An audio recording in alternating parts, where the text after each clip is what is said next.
My whole point is to talk about investing in yourself and thinking wisely about how you spend your money. You don't have to be Spartan. You don't have to starve yourself from the joys of life. You have to think pragmatically. Buy less stuff, but when you buy stuff, make it good stuff. Make it investable stuff, whether it be a watch, whether it be a guitar.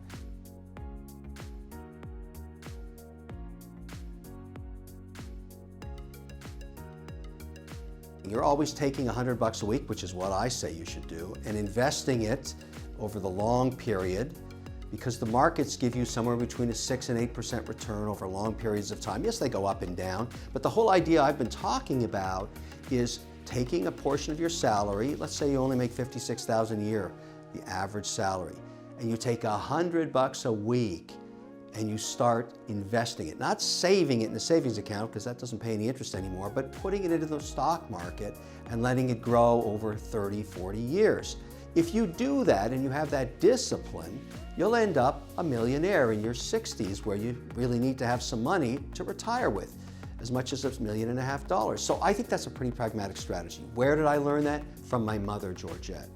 But the question I'm always getting is, what about living? What about spending on things that you love? What about clothes? What about fashion? What about all the things that I want to buy? Do I have to just go Spartan? I can't buy any of that stuff? Not true. I want you to have a different mindset when you purchase things for yourself. And let me give it to you in a lesson that I learned from my own mother. And I've told this story countless times. My mother, Georgette, was a working girl in her 20s. She worked at a factory owned by her father that made children's winter clothing. She would save 20% of her salary each week and invest it. But it's not all she did with it. She loved fashion too. She loved clothing. She liked to buy things for herself, but she had a different mindset about it. She told me years later, and this really changed the way I think about buying stuff, that she would save a whole year just to buy one jacket. Instead of buying a whole ton of cheap stuff that she would throw out a year later and maybe not even wear, she would save up for one thing that she really wanted. She loved Chanel. So when it came to clothing, she loved Chanel jackets. They cost a fortune back then, but they were very high quality and they looked beautiful, and her thinking was they last forever in your wardrobe. Chanel never goes out of style. Now, talking about style and talking about fashion, in Georgette's mind was, it really is who you are. You're presenting yourself to the world and you want to look good, you want to feel good about yourself. The reason I tell you that story and why it's so powerful to me is years later, when she passed away and I became the executor for her estate, I started getting phone calls from all the women in my extended family saying, "What happened to Georgette's Chanel jackets?" "What do you mean, what happened to them?" "They're hanging up in the wardrobe." "Well, I would like one of them. In fact, I'd like them all." And I began to realize that these jackets were classics. All the women were fighting over them. They all wanted the Chanel jackets. Why? They were worth more today than they were 30 years ago, because they were one of a kind, in some cases, classic Chanels. How brilliant Georgette was, how genius that was. She invested in herself, in something she really loved, that appreciated in value. That's what I'm talking about. I want you to start thinking that way.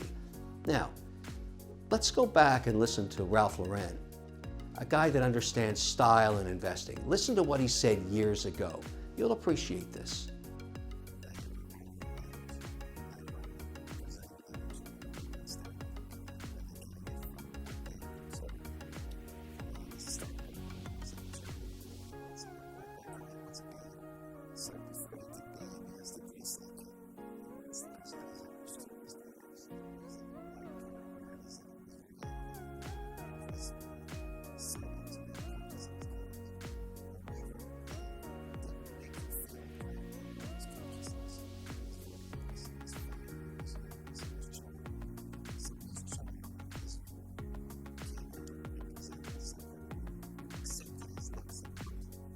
You get it, right? He's talking about how you want to present yourself to the world. So my whole theory about fashion is it's about you. It's how you want to present yourself. So you have two options. You can buy a whole bunch of crap you don't wear all the time, cheap clothing, a lot of people go that way, or you can start investing in pieces that are going to appreciate, in style that really means something to you. Now I'm dressed up in a suit today, the one you see me in all the time. Why do I dress in this black suit? Well, it's my uniform. Years ago, a very savvy wardrobe director, when we were shooting Shark Tank over 10 years ago, said, Kevin, you look good in a black suit, white shirt, black tie, maybe a little classic accoutrement, like a tie pin. Make it a standard and you'll never have to shoot outtakes, because when you shoot Shark Tank and you change your outfit, at the end of that shooting day, you have to do outtakes, because those shows are put together, they're stitched together. You might shoot one deal on a Tuesday and another deal on a Friday, and they end up in the same show. But if you change your clothing, it's harder for the editors, and you've got to do a lot more post-production work. By having the standard uniform I wear, I avoid all that wasted time. Great lesson for me, but it also became sort of my signature look in business. It's crisp, it's easy, so I invested in myself and my look.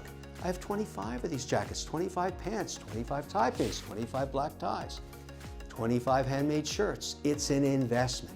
It's not junk, it's very valuable to me. You should think about your clothing that way too. Think the way Georgette did. Buy one thing you really love that you know you're going to wear. But it's not just clothing, okay?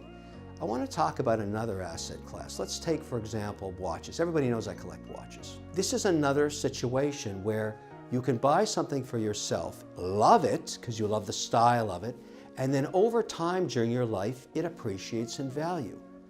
Can it be material appreciation? Oh yeah. Now I'm wearing today a Rolex steel white-faced Daytona.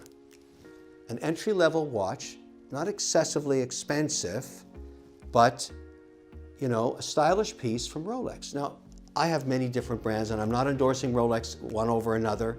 I love Grand Seiko, I love Patek, I love Audemars Piguet, I love all kinds, Ming's, micro brands, Vacheron, you name it. I have these watches in my collection for a reason. I love to collect them, but I also am investing. I'm thinking long term. Now, how much are watches worth over time? I'm going to give you an extreme example. I want you to watch this video about a Daytona, which is why I wore this one today. Bought in the 70s for just around 400 bucks, or under 500 anyways. And then what is it worth today? You might get a real kick out of this. Now, this is an extreme example, but I want to point out to you the idea of investing in yourself, in pieces you love that can appreciate over time. I brought in a Rolex watch that I had purchased while I was in military. I flew on Air America Airlines and Continental Airlines, and I noticed that most of the pilots that were flying those aircraft wore Rolex watches, and I was intrigued by them. I always wanted to purchase them, but they were very expensive. Later, when I was transferred to another base, I did some scuba diving, and I knew that the Rolex watch was good for scuba diving. I found this particular watch where I could afford it, and I never used it. I looked at it and I said, you know, this is really too nice to take down in salty water. I just kept it. And this particular model, being marked Oyster, is extremely, extremely rare. Basically, it's a new old stock watch, no wear on it, the original foil sticker on the back of it, and the fact that we have all this complete documentation here also. Maybe one of the very few in the whole world that still was never worn. Your watch at auction today, $500,000 to $700,000. Now, how crazy is that? 400 and change to $700,000 during a man's lifetime? Yes, it can happen. That's an extreme example, but my point is these watches do appreciate. In fact, Paul Newman's, you heard reference to in that video, sold for $17.5 million. Your watch may not do that, but the point is over time, a beautiful timepiece that you love, that you invested in for yourself, goes up in value. My whole point is to talk about investing in yourself and thinking wisely about how you spend your money. You don't have to be Spartan. You don't have to starve yourself from the joys of life. You have to think pragmatically. Buy less stuff, but when you buy stuff, make it good stuff. Make it investable stuff, whether it be a watch, whether it be a guitar, even something like a ballpoint pen. Yeah, you can spend 29 cents on a pen and throw it away, or you can buy a collectible piece like this one, a Mont Blanc. They only make so many of them, and over time they appreciate in value, and they're wonderful to have. This is a collectible. It's a design around Egyptian hieroglyphics. It's etched on the body of the pen. Now you may say that's trite and stupid. I don't think so. It's stylish. I love to use it. It's functional, pragmatic, and it's appreciating in value.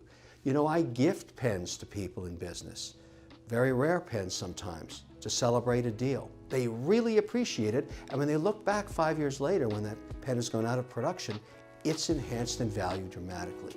I want you to think that way. Buy less stuff, but buy good stuff that means something to you. That too, my friends, is investing in the future.